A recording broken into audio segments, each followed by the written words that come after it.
আজকে আমরা দেখব আরো একটা প্রশ্ন। আজকে আমরা দেখছি তৃতীয় পর্যায়ক্রমিক মূল্যায়ন 2024 প্রথম শ্রেণী সমন্বয় সাধনের সক্ষমতার প্রশ্ন। সময় 1 ঘন্টা, পূর্ণমান 30। পরীক্ষার্থীর নাম, বিদ্যালয়ের নাম, রোল নাম্বার নিজেরা কিন্তু অবশ্যই ফিল আপ করবে। নিচে একটু চলে যাব।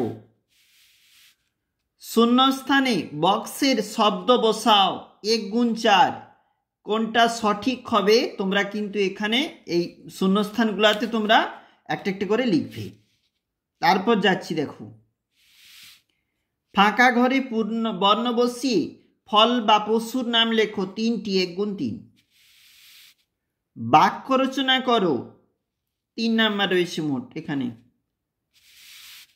ফাঁকা ঘরের সংখ্যা বা কথা বসিয়ে পূরণ করো 1 গুণ 4। পৃষ্ঠাটা একটু উল্টাচ্ছি, 2 নাম্বার পেজটা এটা। কোন সংখ্যাটিকে উল্টে দিলে একই থাকে পাশের বক্সে লেখো। 2 নাম্বার রয়েছে। সবচেয়ে ছোট সংখ্যায় গোল করো 2 নাম্বার। সংখ্যায় লেখো, লিখবে এখানে। রাইট মিনিং দি ওয়ার্ডস, শব্দের অর্থ লেখো 6 নাম্বার রয়েছে, অবশ্যই লিখবে।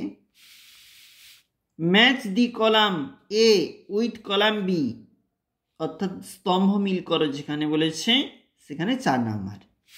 এবং এখানে লায়ন এটা, আর এটা তো রোজ, আর এটা তো ফিশ।